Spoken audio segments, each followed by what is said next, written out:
Question number 1, first subdivision. We have a real life situation there. We are going to form the equations and solve them graphically. 10 students of a class 10 took part in a mathematics quiz. If the number of girls is 4 more than the number of boys, so they are telling that 10 students of class 10 took part in a quiz. Let us take the number of girls who took part to be x and the number of boys who took part to be y. They are telling totally there were 10 students, so that is number of girls plus number of boys put together there were 10. So we have x plus y equal to 10. Let us keep this as equation 1. Now in second condition, what they are telling is, they are telling that number of girls is 4 more than the number of boys. Number of boys were less. So if you add 4 to the number of boys, then you will get the number of girls. X is equal to y plus 4. Boys is less. So we are adding 4 to that, because they have given number of boys is 4 less than the number of girls. So to equate that, we are adding 4 to the number of boys. Now this can be also written as x minus y minus 4 equal to 0. This can also be written as, or you can have it as x minus y equal to 4. This is your second equation. Now using these equations, we are going to find the coordinates to represent them in the form of line. You know that these are linear polynomials, linear equations which can be represented in the form of lines. So we are going to find coordinates. To represent a line, we need at least 2 points, 2 coordinates. So we will give values for x and find corresponding values for y, or we will give values for y and find corresponding values of x. Now my y is going to be equal to 10 minus x. So I am going to give values for x and I am going to find the corresponding values of y.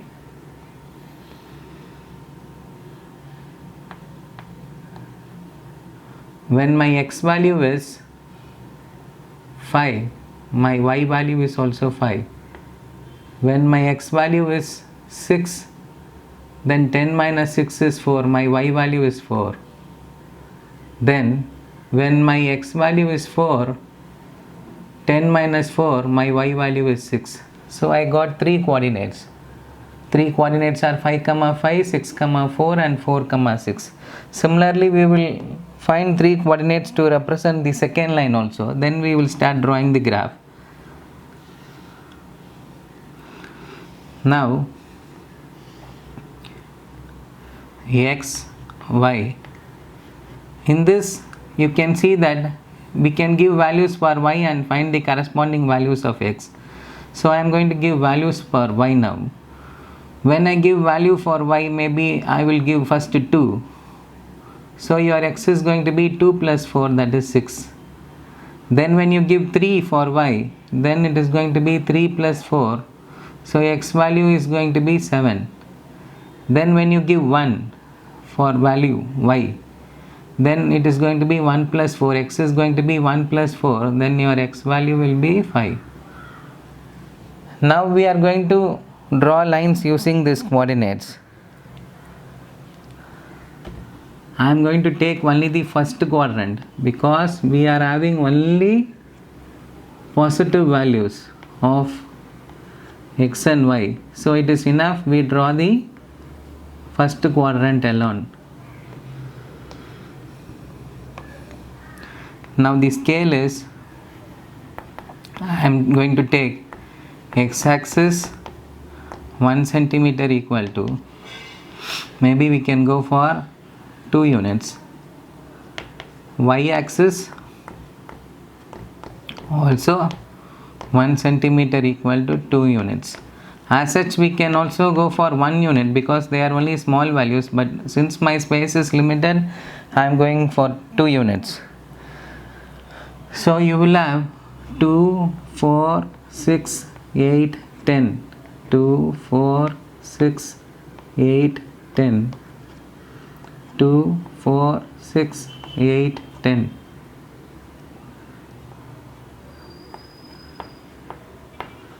Now we will plot the points one by one. 5, 5. When you plot 5, 5, 5 is here and in y-axis 5 is there. So it is going to be somewhere there. 5, 5. Then 6, 4. 4, 6. So when you join all these 3 points, you will get a straight line. I am going to extend the line. So we have drawn the first line. Now I am going to draw the second line.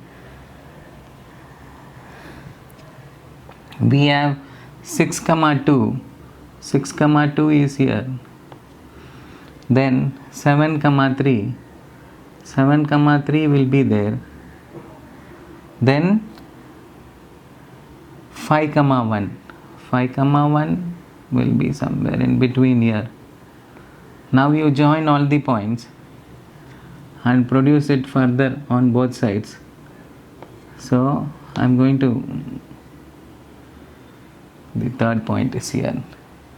Now the point of intersection is going to be the solution. When you see, this is the point where both the lines are intersecting, and that point, the y coordinate is 7 and the x coordinate is 7 and the y coordinate is 3. Now graphically we have found out x is equal to 7 and y is equal to 3. Now the answer is number of girls is nothing but your x value, that is 7. Number of boys is nothing but your y value, which is 3.